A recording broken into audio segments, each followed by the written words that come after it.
15 साल का लड़का रोज मुंह छुपाकर मुझसे कहता बस एक बार। मैंने भी सोचा देखूं तो सही। मेरा नाम मारिया है, मेरी उम्र 16 साल है। मेरे अब्बा ने एक एकेडमी खोली हुई थी। मुझसे बड़ा एक भाई है जो इस वक्त अब्बा के साथ एकेडमी जाया करता था। ये उन दिनों की बात है जब मेरी पैदाइश हुई। मेरा भाई उस वक्त 8वीं क्लास में था। अब्बा भाई से बहुत प्यार करते थे और फिर एक दिन ऐसा हुआ कि अब्बा और भाई मोटरसाइकिल पर सवार एकेडमी से वापस आ रहे थे, लेकिन उनका एक्सीडेंट हो गया। अब्बा तो मौके पर ही जान बहक हो गए। भाई को शदीद चोटें आईं। वक्त पर उन्हें अस्पताल पहुंचाया गया, जिसकी वजह से वो बच गए। अब्बा की मौत से अम्मी को शदीद झटका लगा। अम्मी गुमसुम सी रहने लगी। मैं छोटी थी। फैमिली के बड़े बुजुर्गों ने फैसला किया कि मेरी अम्मी की दूसरी शादी करवा दी जाए, इसलिए उनकी शादी मेरे अब्बा के कज़न से करवा दी गई। मैं अपने सगे अब्बा को देख नहीं सकी, लेकिन सभी कहते मेरे सुतेले अब्बा मुझसे उन जैसा प्यार करते। लेकिन भाई को अम्मी की दूसरी शादी पसंद ना आई, इसलिए वो घर छोड़कर चले गए, लेकिन मुझसे मिलने ज़रूर आते। मेरे भाई को डॉक्टर बनने का शौक़ था। वो घर छोड़कर चला गया और मेहनत मजदूरी करके अपनी तालीम को जारी रखा।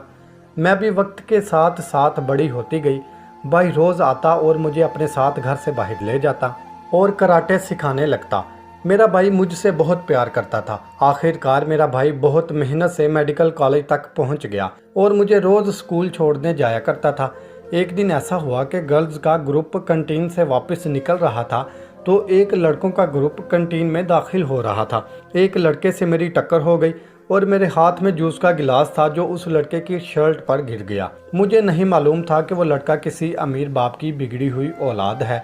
मैंने सॉरी कहकर यूं ही आगे बढ़ना चाहा तो उसने पीछे से मेरे कंधे पर हाथ रखकर मुझे अपनी तरफ मोड़ा और एक जोरदार थप्पड़ मेरे मुंह पे मारा। मेरी आंखों से आंसू निकल आए थे, लेकिन मैं फिर भी चुप रही। लेकिन जब उसने अपनी टांग हवा में लहराकर जोरदार तरीके से मेरे पेट पे मारी तो मैं ज़मीन पर गिर गई। मुझे लगा कि मुझे अपना जोहर दिखाना चाहिए। फिर मैं संभल कर उठी। मुझे कराटे तो आते थे।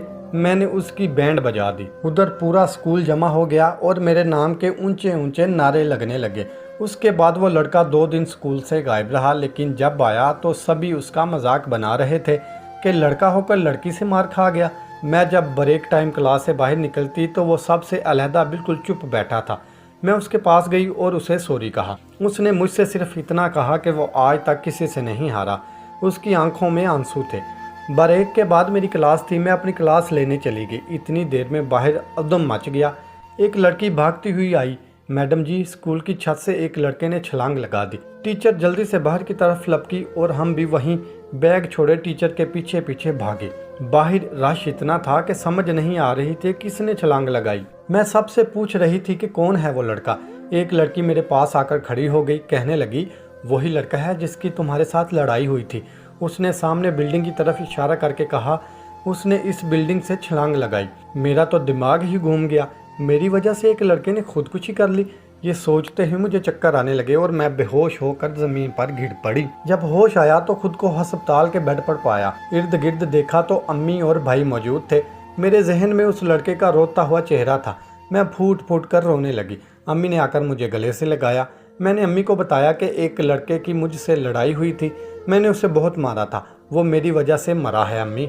अम्मी बार बार मुझे समझा रही थी कि नहीं बेटा, तुम्हारी वजह से उसकी मौत वाकया नहीं हुई। ये सब उसकी तकदीर में लिखा था। तुमने लड़ाई तो खुद को बचाने के लिए की थी ना। लेकिन ये बातें उस वक्त मेरे दिमाग में नहीं बैठ रही थी। ना मेरी तबीयत कुछ बेहतर हुई तो मुझे अस्पताल से घर ले गए। अम्मी मुझे मेरे कमरे में बिठाकर मेरे लिए कुछ खाने को लेने गई। मुझे एक अजीब सी म्यूज़िक की आवाज़ आई। ये म्यूज़िक मैंने कहीं सुन रखा था। फिर मुझे याद आया उस लड़के के हाथ में खिलौना होता था। ये उसी के म्यूज़िक की आवाज़ थी। मैं ध्यान से उस आवाज़ को सुनने लगी कि ये आवाज़ कहाँ से आ रही है। मुझे महसूस हुआ कि ये आवाज़ खिड़की से बाहर आ रही थी। मैं घबरा गई और मेरे चेहरे पर पसीना वाज़िया हो गया। हिम्मत करके बेड से उठी और खिड़की की तरफ बढ़ी। खिड़की का पर्दा हटाया तो सामने 2 सड़क पर एक गाड़ी खड़ी थी। उसके पास एक आदमी खड़ा था।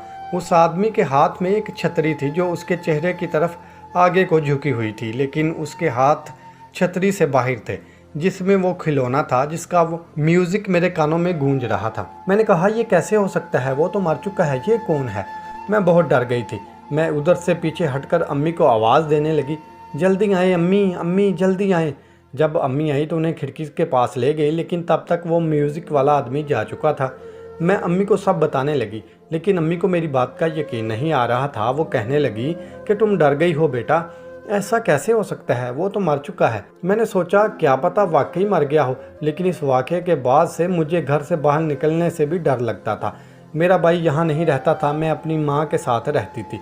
एक दिन ऐसा हुआ, अब्बू घर पर नहीं थे, अम्मी नहा रही थी और मैं किचन में बैठकर नाश्ता कर रही थी। उधर ही न्यूज़पेपर पड़ा हुआ था, मैं उसे पढ़ने लगी तो कुछ देर बाद दरवाजे की बेल बजी। मैंने जाकर दरवाज़ा खोला तो सामने 3 आदमी थे जिनकी शक्ल हूबहू उसी लड़के जैसी थी जो कि अब इस दुनिया में नहीं था। वो मेरी तरफ बढ़ने लगे और कह रहे थे कि तुमने मुझे मारा है, अब तुम्हें भी वैसे ही मरना होगा जैसे मैं मरा हूँ। कल स्कूल जाकर तुम भी वही से छलांग लगाना, वरना सब मारे जाएंगे। वो तीनों इस तरह बोल रहे थे, मेरा दिमाग फटने लगा। मैं आवाज़ निकालना चाहती थी लेकिन मेरी आवाज़ नहीं निकल रही थी। यूं ही चकराकर मैं बेहोश हो गई। जब होश आया तो अम्मी मेरे पास बैठी थी और कुछ पढ़कर मुझ पर फूंक रही थी, साथ ही रोए जा रही थी। वो मुझसे पूछ रही थी कि कौन आया था, क्या हो गया था मेरे बच्चे। मैंने अम्मी को सारी बात बताई। उस वक्त अम्मी यही समझ रही थी कि ऐसा वैसा कुछ नहीं है, बस तुम उस लड़के की मौत को अपने दिलो दिमाग से निकाल दो। लेकिन अम्मी को फिर भी शक था कि दरवाजे पर कौन आया था, जिसे देखकर मैं डर गई और घिर गई। इतनी देर में भाई भी वहां आ गए। बहुत अरसे बाद उन्होंने इस घर में कदम रखा था, वो भी तब जब अम्मी ने उन्हें कॉल करके मेरी तबीयत के बारे में बताया था। वो आए तो अम्मी ने मेरी सारी बात भाई को बताई।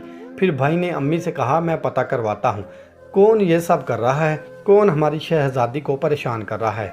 भाई ने मेरा सर सोफे से उठाकर अपनी गोद में रख लिया और मेरे हाथ और मेरे माथे पर बोसा देकर कहने लगे, तुम तो मेरी बब्बर शेर हो और अब डरना नहीं, डट कर हर चीज़ का मुकाबला करना है। अम्मी मुझसे कहने लगी कि तुम्हारे लिए जूस ले आऊं, लेकिन मैंने मना कर दिया। भाई फ़ौरन बोले, अम्मी लेकर आएं, देखें मेरे कहने पर मेरी बब्बर शेर पिएगी या नहीं। अम्मी भाई के कहने पर जूस ले आई। भाई ने मेरे सर को पीछे से हाथ रख कर उठाया और जूस पिलाने लगे। साथ साथ कह रहे थे, शाबाश मेरी शहजादी। मैंने कहा, शहजादी नहीं भाई, बब्बर शेर। भाई मेरी बात पर सर हिलाने लगी। अभी हम दोनों हंस रहे थे कि ऊपर से अब्बा आ गए, जिसे देखकर भाई ने इग्नोर कर दिया। उसी वक्त दरवाजे पर बेल बजी। अब्बा दरवाजे के करीब गए तो न्यूज़पेपर वाला आया था। न्यूज़पेपर लाकर अब्बा ने सामने मेज़ पर रख दिया और ख़ुद वहाँ से चले गए। मुझे न्यूज़पेपर के पहले सफ़े पर अपनी पसंदीदा क्रिकेट प्लेयर की तस्वीर छपी हुई नजर आई। मैं जल्दी से उठी और न्यूज़पेपर उठाया। इस पर मोटे मोटे मार्कर से लिखा हुआ था, मारिया को मरना होगा। भाई ये देखकर परेशान हो गए कि फिर मुझे हौसला देने लगे, ऐसा वैसा कुछ नहीं, बस कोई जानबूझकर ऐसा कर रहा है। ये कौन कर रहा है, इसका पता मैं लगवाऊंगा। अगले दिन मेरी तबीयत कुछ ठीक थी। मैंने अम्मी को स्कूल जाने का कहा। अम्मी का दिल नहीं था कि वो मुझे स्कूल भेजने, लेकिन आखिरकार मेरी ज़िद पर वो मान गई। वो खुद मुझे स्कूल छोड़ने गई। मैं सारा दिन स्कूल क्लास में गुमसुम बैठी रही। ब्रेक के वक्त मेरी दोस्त मुझे ग्राउंड में ले गई, लेकिन उस जगह को देखकर मेरे दिमाग से आवाज़ें गूंजने लगी। मर जाओ, मुझे कुछ समझ ना आया। मैं उठी और छत की तरफ भागी। मेरी दोस्त मेरे पीछे भागी और मुझे बाजू से पकड़कर रोक लिया। फिर मुझे प्रिंसिपल के ऑफिस ले गई। प्रिंसिपल ने मेरे भाई को कॉल की कि मारिया को आकर ले जाएं। लोकेशन लिखकर मेरी छुट्टी करवाई और टीचर से इजाज़त लेकर मुझे गेट तक छोड़ने गए। इस वक्त गेट कीपर मौजूद नहीं था, शायद वो किसी काम से गया हुआ। बाहर खड़े थे कि एक औरत वहां आई जिसने गाउन पहना हुआ था। वो हमारे पास आकर बोली, आप में से मारिया कौन है? मैंने कहा। उसने कहा, बेटा मैं उस लड़के की माँ हूँ जिसकी चंद दिन पहले मौत हुई। मैंने कहा, जी आंटी। उस औरत ने कहा, बेटा क्या मैं कुछ देर तुमसे अकेले में बात कर सकती हूँ? पर मेरी दोस्त ने कहा, नहीं, इसका भाई आने वाला है। वो औरत कहने लगी, हम इस गाड़ी में बैठकर बात करते हैं, जब उसका भाई आ जाए तो तुम उसे बुला लेना। मैंने हामी भर ली कि ठीक है। मेरे दिल में था कि इसकी माँ से बात करके मेरे दिल से ज़मीर का बोझ हल्का हो जाएगा। मेरी दोस्त मुझे रोकती रही, लेकिन मैं ना रुकी और उस औरत के साथ जाकर गाड़ी में बैठ गई। मैं जो ही उस गाड़ी में बैठी, उस औरत ने मेरे मुंह पे हाथ रखा, मेरे मुंह को दबोच लिया। मैं आवाज़ ना निकाल सकी।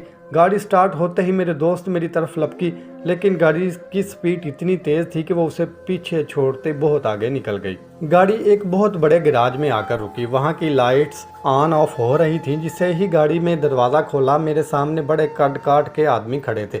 उन्होंने मुझे पकड़ा तो मैं अपने हाथ पांव ज़ोर से मारने लगी ताकि खुद को उनसे छुड़वा सकूं, लेकिन वो मुझे एक और गाड़ी में ले गए। और मेरे बाजू एक रस्सी के साथ बांध दिए और वो सब गाड़ी से उतर गए। इतनी देर में एक आदमी आया, मैं उसे गौर से देखने लगी। शायद वो उसामा के कुछ लगते थे। उसामा वही लड़का था जो स्कूल की छत से कूद गया था। उन अंकल की शक्ल उसामा से बहुत मिलती थी। मैंने उनसे पूछा, आप उसामा के क्या लगते हो? उन्होंने कहा, मैं उसका बाप हूँ। तुम्हें क्या लगता है, उसामा को मारकर तुम सुकून से रहोगी? उसामा के दिल को सुकून देने के लिए मुझे कुछ तो करना पड़ेगा। उसने अपने हाथ मेरी तरफ बढ़ाए। मैं उसकी नीयत भांप गई। वो साथ साथ बोल रहे थे, तुम बहुत खूबसूरत हो। मैंने कहा, अंकल मैं आपकी बेटी जैसी हूँ, कुछ तो शर्म करें, आपको ये हरकतें जेब नहीं देती।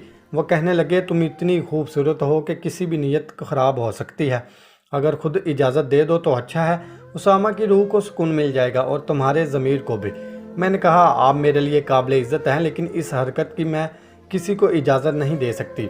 एक बार मेरी तरफ हाथ बढ़ाने की हिम्मत तो करें, फिर आपको पता चल जाएगा कि किसकी रूह को सुकून मिलता है और किस तरह आपकी रूह परवाज करती है और कैसे आप अपने बेटे के पास जाते हैं। वो कहने लगे, लड़की तुम बहुत बोलती हो, अभी तुम्हारी बोलती बंद करता हूँ।